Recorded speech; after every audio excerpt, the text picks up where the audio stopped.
മംഗള മേഡത്തിന്റെ അടുത്ത് ഞാൻ എന്തോ പെട്ടുപോയില്ല. ആരൊക്കെ ഫോൺ വിളിക്കുന്നുണ്ടായിരുന്നു, പക്ഷെ ഞാൻ മൈൻഡ് ചെയ്യാൻ പോയില്ല.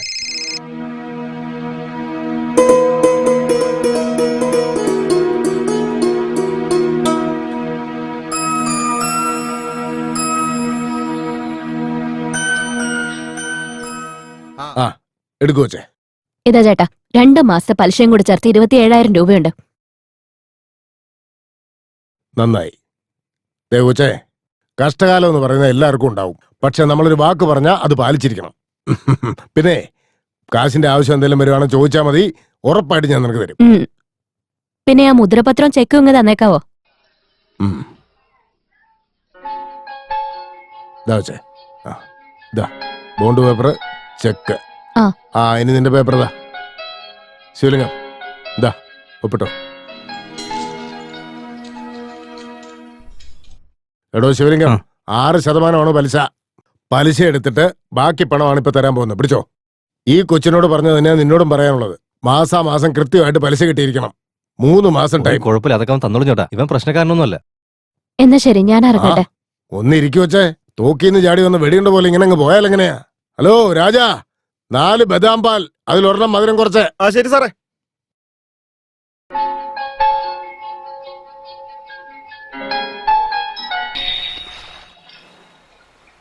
അങ്ങനെയാണെങ്കിൽ കാർ നിന്റെ ഒരു സ്വപ്നമല്ലേ? ഉറപ്പായിട്ടും. നിങ്ങൾ എന്ത് വേണേലും പറഞ്ഞോ, പക്ഷെ കാറ് വന്നതിന് ശേഷം ഒന്നുമില്ലാതിരുന്ന എന്റെ ജീവിതം ഇപ്പോ ഒരു അർത്ഥമുള്ള പോലെ. സാറ് വന്നു, മംഗള മേഡം വന്നു. വെറുതെ അമ്പലത്തിൽ കയറി ഇറങ്ങിയിട്ട് കുറെ പ്രാർത്ഥിച്ചിട്ടൊന്നും ഒരു കാര്യമില്ല. അതൊക്കെ എനിക്ക് മനസ്സിലായി. സത്യം പറഞ്ഞപ്പോ എന്റെ മനസ്സിനെന്തോ നല്ല സമാധാന ആശ്വാസമൊക്കെ ഉണ്ട്. ശ്മശാനത്തിലും മനസ്സമാനം കിട്ടും ശിവലിംഗം. നല്ല മനുഷ്യനാവണം നമ്മൾ ആദ്യം. ഇംഗ്ലീഷിലൊരു സേയിങ് ഉണ്ട്, ജീവിക്കാൻ അറിയാത്തവൻ മണ്ണായിത്തീരും, പോരാടി ജീവിച്ച് ജയിച്ചവൻ ചരിത്രമാവുമെന്ന്. ആ കാറ്റഗറിയാ നീ. നിന്നെ കണ്ടോണ്ട് എനിക്ക് ആ ഓർമ്മ വന്നു. അല്ലേ ടീച്ചർ? സാർ, നിങ്ങൾ എന്തിനാ എന്നെ ടീച്ചറെ എന്ന് വിളിക്കുന്നത്? മംഗളെന്ന് തന്നെ വിളിച്ചോ. സാരമില്ല, മകളെന്ന് വിളിച്ചേക്കാം. ശരി അച്ഛ. ദയവ് ചെയ്ത് അച്ഛനും മോളും കൂടി ഒന്ന് വേഗം വന്നു കഴിഞ്ഞാലേ ക്ഷേത്രം അടയ്ക്കുന്നതിന് മുമ്പ് ദർശനം കിട്ടും. അല്ല, ഈ ക്ഷേത്രത്തിലോട് തന്നെ വരണമെന്ന് എന്താ ഇത്ര വാശി? എന്റെ അച്ഛനും അമ്മയും ആക്സിഡന്റ് ആയത് ഈ ക്ഷേത്രത്തിലേക്ക് വരുന്ന വഴിയാ.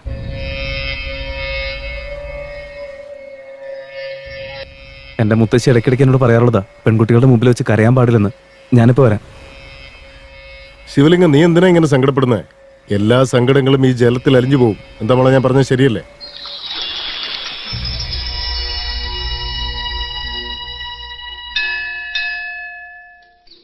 മോന്റെ പേരെന്താ? പേര് ശിവലിംഗം. രോഹിണി നക്ഷത്രം, മേഷരാശി. മേഷരാശിക്ക് രോഹിണി നക്ഷത്രം വരില്ലല്ലോ മോനെ. അതൊക്കെ എനിക്കും അറിയാൻ തിരുമേനി. നക്ഷത്രം എന്റെ അച്ഛന്റെയും രാശി എന്റെ അമ്മയുടേതോ. അവരെപ്പോഴും ഓർക്കാൻ വേണ്ടി ഞാൻ തന്നെ എനിക്ക് അങ്ങനെ ഇട്ടതാ. എന്റെ പേര് ചോദിക്കേ. പറഞ്ഞോളൂ.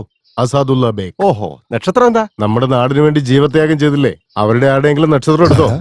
തിരുമേനി, ഈ നക്ഷത്രത്തിന്റെ കാര്യമൊക്കെ വിട്ടേക്ക്. പേരിൽ അർച്ചന മതി. എന്റെ പേര് മംഗള. പൂജ കഴിഞ്ഞപ്പോ മംഗള മേഡം ബസ് കയറി പൊള്ളാച്ചിക്ക് പോയി. അത് വേറൊന്നുകൊണ്ടല്ല, അവരുടെ സ്വന്തം നാടതാ. അസാദുള്ള ബേഗ് സാർ ആയാലും ഞാനായാലും ശരി, ബിസിനസിനെ ബിസിനസ് ആയിട്ട് തന്നെ കാണുള്ളൂ. വേറൊന്നുകൊണ്ടല്ല, സൗഹൃദം വെക്കുന്നതൊക്കെ ഓക്കെ, പക്ഷെ ബിസിനസ് വേറെയാ.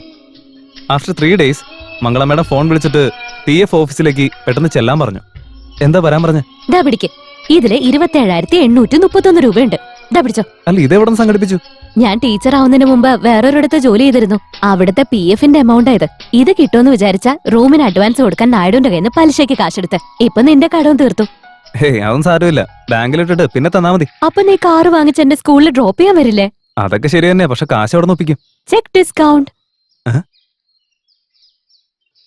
ബാബു 2 മസാല ദോശ, പിന്നെ 2 നെയ്റോസ്റ്റ്. ചില 2 വട വേണം, പിന്നെ ഒരു ഗുലാബ് ജാമുൻ. ശരി മോനെ. ഇതിൽ എത്ര രൂപയുണ്ടെന്ന് നോക്ക്.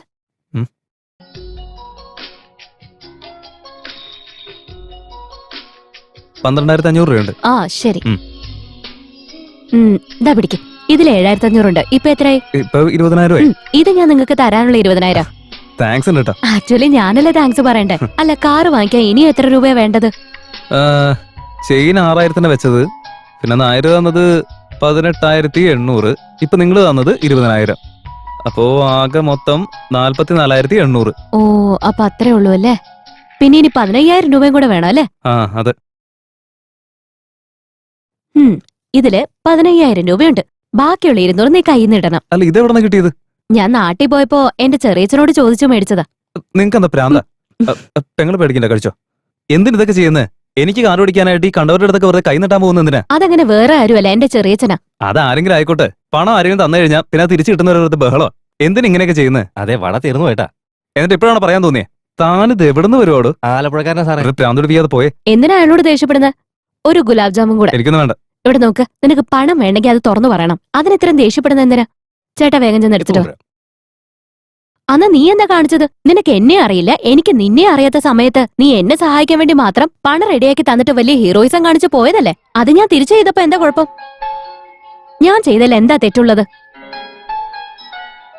ഞാനിത് നിനക്ക് കടമായിട്ട് തരുന്നതാ. സമാധാനായിട്ട് പിന്നെ തന്നാ മതി. നിനക്ക് മനസ്സിലായോ? ഞാൻ അതുകൊണ്ട് അങ്ങനെ പറഞ്ഞത്. അതും ഇല്ല ഇതും ഇല്ല. കഴിച്ചെന്റെ പൈസ കൊടുത്തിട്ട് വേഗം എണീറ്റ് പോകാൻ നോക്ക്.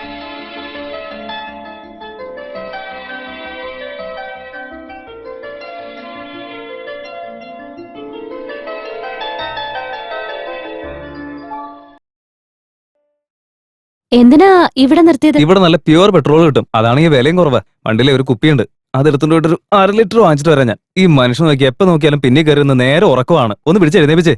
സർ, പുറകിൽ ഏതെങ്കിലും എംറ്റി ബോട്ടിൽ ഉണ്ടോ നോക്ക്.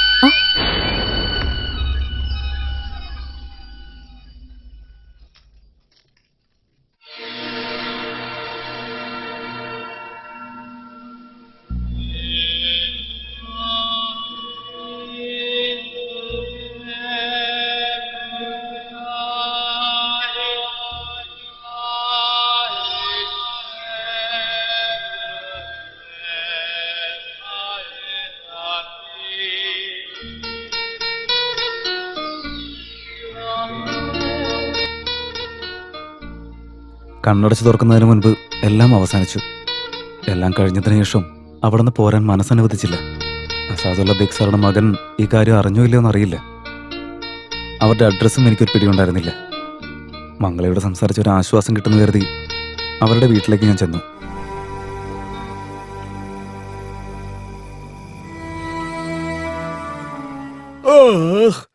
ഗ്യാസ് കയറിട്ട് വയ്യ. ആരാത്? സർ, ഒരു മിനിറ്റ്. ആരാ മോനെ നീ? സർ നമസ്കാരം. എന്റെ പേര് ശിവലിംഗം. ആ. ഇവിടെ മോളില് മംഗള എന്നൊരു ടീച്ചർ താമസിച്ചിരുന്നില്ലേ? അവരിവിടുന്ന് ഒഴിഞ്ഞു പോയല്ലോ മോനെ. ഒഴിഞ്ഞു പോയോ? ആ മോനെ, അവര് പോയിട്ടിപ്പോ ഏകദേശം ഒരാഴ്ചയോളമായി. പണത്തിനെന്തോ അത്യാവശ്യമുണ്ട്, അതുകൊണ്ട് വീട് ഒഴിയുവാണ്. അഡ്വാൻസ് തിരിച്ചു തരാനും പറഞ്ഞു. അപ്പൊ പോയല്ലേ. റെന്റിന് അഡ്വാൻസ് എത്രയായിരുന്നു സാറേ? 15,000 രൂപ അഡ്വാൻസ്, 7,500 രൂപ വാടക. അല്ല, മോൻ വീട് വാടകയ്ക്ക് നോക്കുന്നുണ്ടോ? എനിക്ക് വേണ്ട. ആ, എന്നാ ശരി. ശരി സാറേ. ആ, ആയിക്കോട്ടെ മോനെ.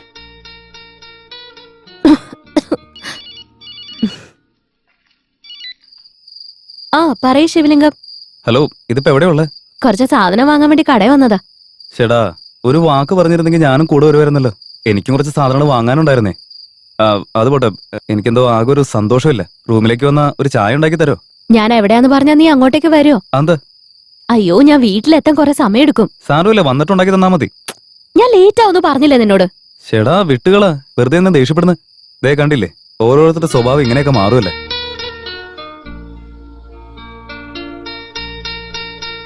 നമുക്ക് മീറ്റ് ചെയ്യാനാണെങ്കിൽ വേറെ ഏതെങ്കിലും സ്ഥലം പറഞ്ഞുകൂടായിരുന്നോ? എന്തിനാ ഇത്രയും ദൂരത്തേക്ക് വിളിച്ച്? ഓട്ടോയ്ക്ക് തന്നെ എത്ര രൂപയായെന്നറിയോ? ഞാൻ ദേ നിനക്ക് വേണ്ടി പരിപ്പടൊക്കെ ഉണ്ടാക്കിക്കൊണ്ട് വന്നിട്ടുണ്ട്. പിടിച്ച്. ഓ പാവം, എനിക്ക് വേണ്ടി വെറുതെ ഒരുപാട് നിങ്ങൾ കഷ്ടപ്പെടുന്നുണ്ടല്ലേ. എന്നുവെച്ചാ അതായത് നമ്മുടെ ശിവേട്ടന്റെ കടയിലെ നല്ല അടിപൊളിയായിട്ട് പരിപ്പടി ഓ ഉണ്ടാക്കില്ലേ. വലിയ കാര്യമായി പോയി. ഇത് ഞാനേ എന്റെ കൈ കൊണ്ട് തന്നെ നിനക്ക് വേണ്ടി ഉണ്ടാക്കിയതാ. മയക്കില്ലെങ്കിൽ എന്താ, കഥാപ്രസംഗം പറയാനുള്ള കഴിവ് കണ്ടില്ലേ. എനിക്ക് വേണ്ടി അത്രയും ദൂരം പോയിട്ട് ശിവേട്ടന്റെ കടയിൽ നിന്ന് പരിപ്പട വാങ്ങിട്ട് വന്നതെന്തിനാ? അല്ല, ഇതെന്താ സ്റ്റാച്ചു പോലെ ഇങ്ങനെ അനങ്ങാതെ നിൽക്കുന്നത്? എന്തെങ്കിലുമൊക്കെ ഒന്ന് പറയേ. ഞാനെന്താ പറയാനാ? ഞാൻ കഷ്ടപ്പെട്ട് നിനക്ക് വേണ്ടി പരിപ്പട ഉണ്ടാക്കിക്കൊണ്ട് വന്നപ്പോ. അല്ല, എനിക്ക് അറിയാൻ വയ്യാത്തോണ്ട് ചോദിക്കാം. എനിക്ക് കാർ വാങ്ങാൻ വേണ്ടി നിങ്ങൾ തന്നെ റൂം കാലിയാക്കി അഡ്വാൻസ് വാങ്ങിച്ച് എനിക്ക് പൈസ വേണമെന്ന് പറഞ്ഞാൽ നിങ്ങളുടെ മുമ്പിൽ കെഞ്ചിയോ? നീ വീട്ടിൽ ചെന്നിരുന്നോ? പിന്നെ പോവാതെ ഈ കാര്യങ്ങളൊക്കെ എന്താ ഞാൻ സ്വപ്നത്തെ കണ്ടതാണോ? സോറി. എന്തിനു സോറി പറഞ്ഞാൽ മതിയല്ലോ. നിങ്ങളൊരു ടീച്ചറല്ലേ, എന്നിട്ടൊരു വെളിവിലാണ്ടായി പോയല്ലോ. നിങ്ങളുടെ അടുത്ത് പഠിക്കാൻ വരുന്ന പിള്ളേരൊക്കെ ഭാവിയിൽ മുട്ട പുഴുങ്ങും, കേട്ടില്ലേ? മുട്ട പുഴുങ്ങുന്ന്. നിങ്ങൾ വലിയ കോടീശ്വരാണല്ലോ, ഇങ്ങനെ ദാനം തരാനായിട്ട്. വലിയൊരു ദാനശീലം. അയ്യടാ, ഞാനതിന് ദാനം തന്നൊന്നുമല്ല, കടമായിട്ട്. ഒന്നാ തന്നാലുണ്ട്. സോറി, ഞാൻ ഒരു ഫ്ലോയിൽ പറഞ്ഞു പോയതാ.